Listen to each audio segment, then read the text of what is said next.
درود پاک پڑھیں۔ اللہم صلی علی سیدنا و مولانا محمد المصطفیٰ وعلی آلہ و صحبہ وبارک وسلم صلاۃ و سلاما علیک یا رسول اللہ صلی اللہ علیہ وسلم۔ وعن ابی ہریرہ قال قال رسول اللہ صلی اللہ علیہ وسلم ان اللہ یقول ابن آدم تفرغ لعبادتی املأ صدرک غنى واسد فقرک والا تفعل ملأت یدک شغلا ولم اسد فقرک۔ حضرت ابو ہریرہ رضی اللہ تعالیٰ عنہ سے روایت ہے، رسول کونین علیہ الصلاۃ والتسلیم نے ارشاد فرمایا کہ اللہ پاک فرماتا ہے کہ اے اولاد آدم، اے آدم کے بیٹے، اے آدم کی بیٹیوں، میری عبادت کے لیے فارغ ہو جاؤ، میرے ذکر کے لیے وقت نکالو، میرے ذکر کے لیے، میری عبادت کے لیے تم وقت نکالو۔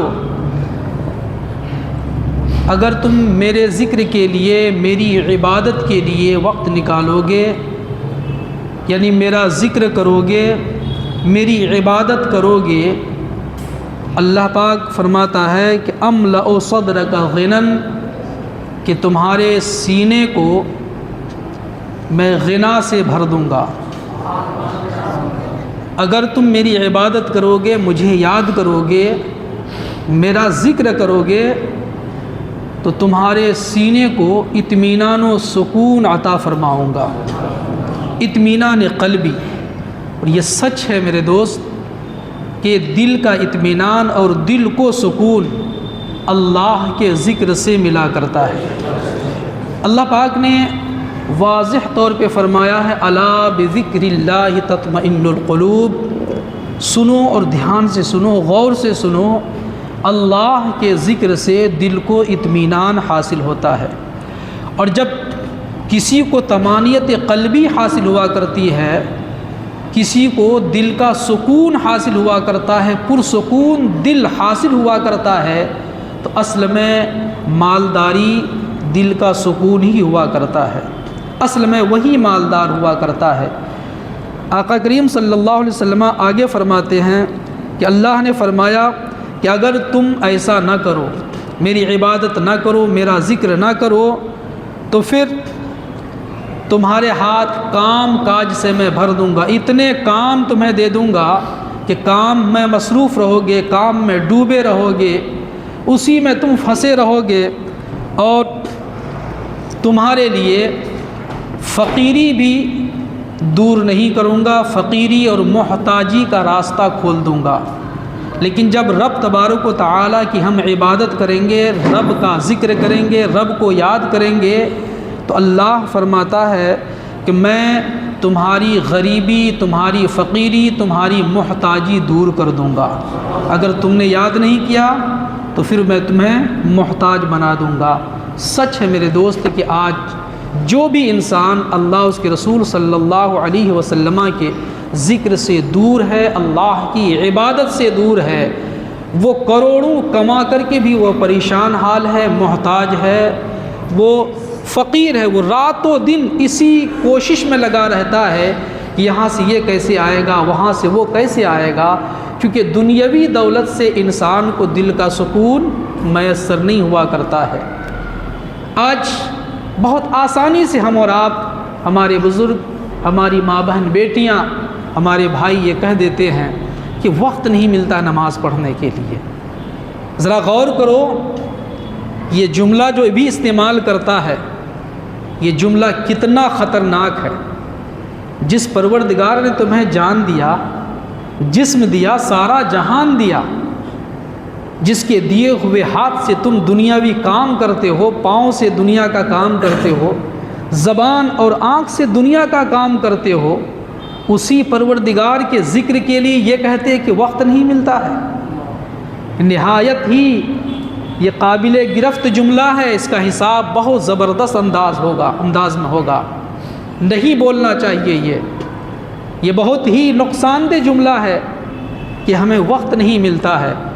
ایسے جملہ استعمال کرنے سے ہماری روح کانپ جانی چاہیے کہ جس نے سارا جہاں ہمیں عطا فرمایا، رزق عطا فرمایا، اور جو رزق دینے کا وعدہ کیا ہے، اپنے ذمے کرم پہ لیا ہے، اور پھر بہر صورت اسی پروردگار کی بارگاہ میں حاضر ہونا ہے، ہر صبح و شام کا حساب دینا ہے، ہر سفید و سیاہ کا حساب دینا ہے، ہر اجالا اور تاریکی کا حساب دینا ہے۔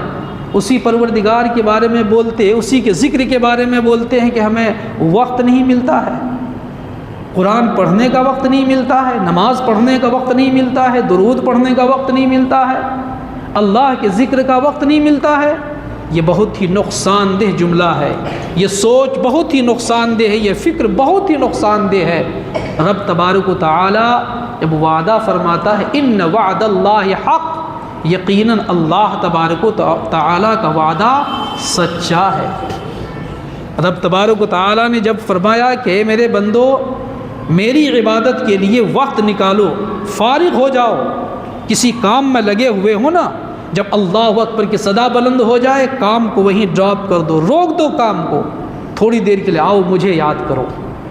جب تم مجھے یاد کرو گے، میری عبادت کرو گے نا، تو پھر میں تمہیں پرسکون دل عطا فرماؤں گا، تمہیں اطمینان بخش دل عطا فرماؤں گا، اور تمہارے لیے محتاجی کے دروازے بند کر دوں گا، فقیری کے دروازے بند کر دوں گا، کم ہی کماؤ گے لیکن اللہ کی طرف سے تمہیں سکون اور اطمینان حاصل ہوگا۔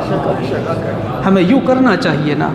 کیسے ایک لفظ بول دیتے ہیں کہ امام صاحب حضرت ایک دم ٹائم نہیں ملتا، فرصت ہی نہیں، بھائی کیا ہے، اتنے بجے سے اتنے بجے تک ڈیوٹی میں لگا رہتا ہوں۔ یہ ڈیوٹی کی طاقت کس نے دیا؟ کس نے دیا یہ ڈیوٹی کی طاقت؟ اس کی فکر نہیں ہمیں ہے۔ ہمیں اس طرح کے جملے استعمال کرنے سے بچنا چاہیے۔ ہمیں پہلے سوچنا چاہیے کہ ہم کیا بولتے ہیں، اگر بولنے کے بعد سوچیں گے تو یہ نقصان دہ ہے، ہمیں سوچ کر بولنا چاہیے، یہ نفع بخش ہے۔ اللہ تبارک و تعالیٰ کی بارگاہ میں دعا ہے، پروردگارا اپنے محبوب صلی اللہ علیہ وسلم کی رأفت و رحمت کے صدقے ہم تمام اہل ایمان، مرد و عورت، بچے بوڑھوں کو فکر آخرت عطا فرمائے۔